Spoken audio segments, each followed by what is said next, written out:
ادب شعر و سخن کی شاہراہ پر چلتے ہوئے شخصیت کی تکمیل ہوتی ہے۔ اس بات کو ذہن نشین کر لیں کہ کوئی بھی معاشرہ اس وقت تک متوازن نہیں رہتا جب تک کہ ہر شخص اپنی معاشرت کو توازن نہ بخشے۔ ہر قسم کے علوم پہ توجہ دینی چاہیے اور ہائر ایجوکیشن کے سبھی اداروں میں اس چیز کو اچھی طرح مد نظر رکھنا چاہیے کہ اسٹوڈنٹس کے اندر نہ صرف سائنٹسٹ چھپے ہوتے ہیں، ان کے اندر شعر و سخن کی خوشبوئیں بھی ہوتی ہیں جن کے طبعی رجحانات اور نفسیاتی رجحانات ہی کو مد نظر رکھ کر کے ان کے اساتذہ ان کو ایکسپلور کر سکتے ہیں۔ شعر و سخن سے جتنا بھی تعلق ہو، اپنے کلچر سے جتنا بھی تعلق ہو، وہ جتنا بڑھتا جائے گا آپ کی معاشرت اتنی ہی گہری اور اتنی ہی بامانی اور اتنی ہی مضبوط ہوتی جائے گی۔ جو امرجنگ گلوبل ٹرینڈز ہیں ہائر ایجوکیشن میں، ان میں جہاں آئی ٹی کو مد نظر رکھنا ہے، اس میں جہاں پر ڈیفرنٹ اسپیکٹس کو، کمیونٹی کے معاملات کو، انڈسٹریل لنک کو، یا اس طرح کی جتنی بھی چیزیں ہیں، ریسرچ ہے، امپیکٹ فیکٹر ہے، ان سب چیزوں کو جہاں مد نظر رکھنا ہے، یہ ٹھیک ہے، یہ چیزیں بہت چیزوں کو متشکل کرتی ہیں، بڑی چیزیں پیدا کرتی ہیں، سب چیزیں اپنی جگہ قابل تعریف ہے۔ انوویٹو ہونا بالکل بری بات نہیں، لیکن ان سب میں اگر خوشبوئیں بھرنی ہیں، ان سب چیزوں میں اگر رنگ بھرنا ہے تو آپ کو اپنے کلچر کو، اپنے شعر و سخن کو ساتھ لے کر کے چلنا ہوگا۔ اور یہ جو ایمرجنگ گلوبل ٹرینڈز ہیں، ان میں لینگویجز جو ہے اس کو بھی مد نظر رکھنا ایک ٹرینڈ ہے۔ ماضی میں آپ بڑے ادیب دیکھ لیں، بڑے شعراء دیکھ لیں، بڑی قیادت دیکھ لیں، پولیٹیکل قیادت دیکھ لیں، آپ دیکھیں گے کہ انہیں ایک سے زیادہ لینگویجز پہ عبور تھا۔ یہ وہ باتیں ہیں جو بار بار تازہ کرتے رہنا چاہیے، اساتذہ کو چاہیے، اور وہ کلاس میں بے شک وہ بائیولوجی پڑھائیں، وہ نفسیات پڑھائیں، وہ فزیالوجی پڑھائیں، وہ پیتھالوجی پڑھائیں، واٹ ایور، وہ فارسی پڑھائیں، وہ مطالعہ پاکستان پڑھائیں، لیکن استاد کو بھی مطالعے سے دور نہیں ہونا چاہیے۔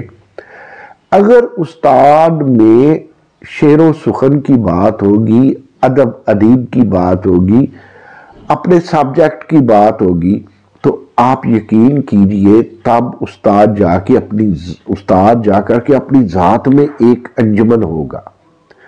تو ایک کھڑے ہوئے استاد کے سامنے بیٹھے ہوئے طالب علم وہ اسی طرح استاد کو، اسی صورت میں استاد کو مانیں گے جب استاد اپنی ذات میں ایک بزم ہوگا، ایک انجمن ہوگا، خود ایک دانشگاہ ہوگا، خود ایک درسگاہ ہوگا۔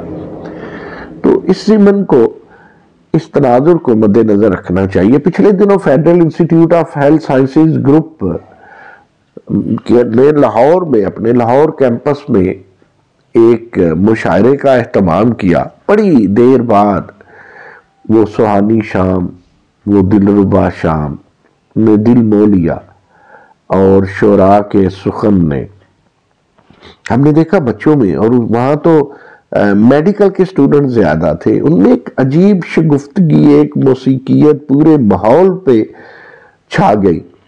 اس تقریب میں جو جانے محفل تھے وہ تو جان کاشمیری تھے، انہوں نے صدارت کی، مشاعرے کی، اور سابق وزیر مملکت چودھری جعفر اقبال اس میں جلوہ افروز ہوئے۔ پھر آزاد کشمیر سے خواجہ انیس الدین انور جو ایگزیکٹو ڈائریکٹر ہیں گروپ کے، وہ تشریف لائے۔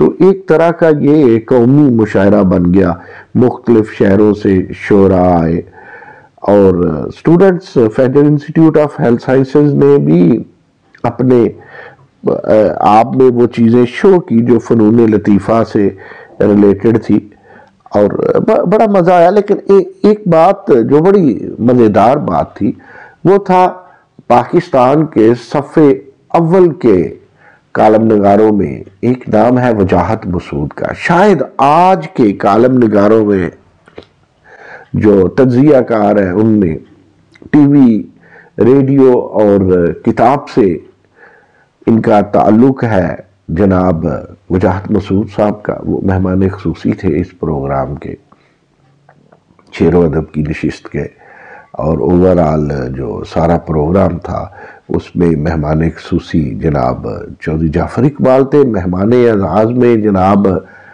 پروفیسر ڈاکٹر عاشق حسین ڈوگر اور پروفیسر ڈاکٹر الیاس طارق تھے۔ ان سب لوگوں کی آمد اور ان سب لوگوں کا اس محفل میں ہونا یہ اس بات کی علامت تھی کہ ہمیں اپنے اداروں میں شعر و سخن کو سنگ سنگ لے کے چلنا ہوگا۔ ایجوکیشن یونیورسٹی کے اساتذہ بھی تھے اور اسلامی یونیورسٹی کے بہاولپور سے تعلق رکھنے والے لوگ بھی اس محفل میں شریک تھے۔ تو ایک پیغام گیا کہ شعر و سخن اگر اس کو رکھنا ہے اور اگر امن کا پیغام رکھنا ہے، محبت کا پیغام رکھنا ہے، انوویشن کو ساتھ لے کے چلنا ہے، تو وجاہت مسعود جیسے لوگوں اور شعراء کو، نوجوان نسل کو ضروری ہے کہ وہ انہیں سنیں۔ ان کی باتیں کانوں میں رس گھولتی ہیں، ان باتوں کو سننے کی ضرورت ہے۔ شعر و ادب ہماری محبتوں کی اور علم کی بقا کا نام ہے۔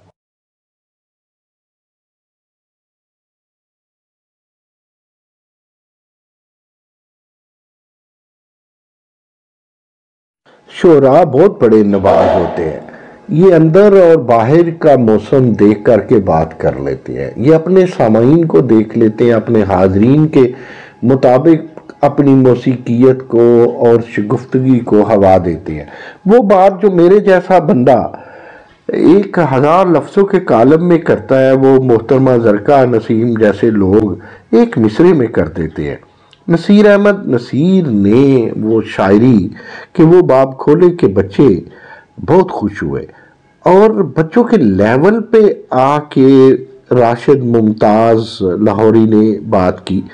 شعراء کا یہی معاملہ ہوتا ہے کہ وہ دیکھتے ہیں کہ کسی کو اس وقت غالب درکار ہے یا کسی کی طبیعت خواجہ میر درد چاہتی ہے یا کوئی میر تقی میر کو چاہتے ہیں۔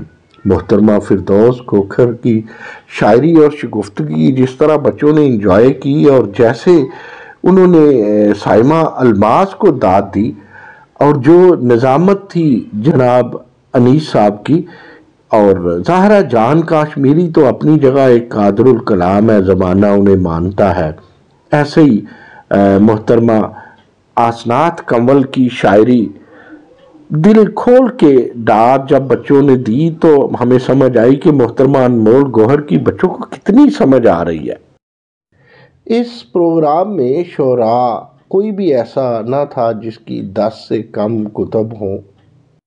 کہیں ہمیں منیر نیازی سی بامانی شاعری ملی، کہیں احمد فراز یاد آئے، کسی کی شاعری سے ہمیں ناصر کاظمی یاد آئے، اور کچھ شاعری سے ہمیں فیض کی خوشبو بھی آئی۔ سیف الدین سیف سے احمد ندیم قاسمی جیسے لوگ، اور بالخصوص امجد اسلام امجد مجھے اس مشاعرے میں فیڈرل انسٹیٹیوٹ کے اس رنگا رنگ پروگرام میں بہت یاد آئے۔ ویسے ہی محترم جان کاشمیری کو سنوں تو مجھے مومن کی شاعری یاد آنا شروع ہو جاتی ہے۔ یہی وہ باتیں ہوتی ہیں کسی شاعر میں کہ آپ کہیں کے کہیں پہنچ جاتے ہیں، کسی کے استعارے، کسی کی تشبیہات، یہ سب کچھ آپ کو آ گھیرتی ہے۔ شبنمی سا ماحول ہو جانا، ریشمی لفاظی کبھی بہت بامانی ہو جانا، یہ سبھی تو شاعروں کا کمال ہے۔ چودھری جعفر اقبال کی ہمیں عادتوں کا پتہ ہے، وہ بھلے ہی سخنور نہ ہوں لیکن سخن شناس وہ پائے کے ہیں۔ خواجہ انیس، غالب، فیض اور اقبال کو بہت چاہتے ہیں، اس لیے شعر و سخن کا انہیں بھی بہت شغف ہے۔ اس تقریب کا حسن مجھے یہ بھی لگا کہ شعراء کے کلام نے اپنے موضوع اور محفل کے اعتبار اور اپنے سامعین کے اعتبار سے اسٹوڈنٹس کو چند لمحوں میں سخن فہم بنا ڈالا، اور یہی یہی مشاعرے کی رعنائی، زیبائی اور دلربائی تھی۔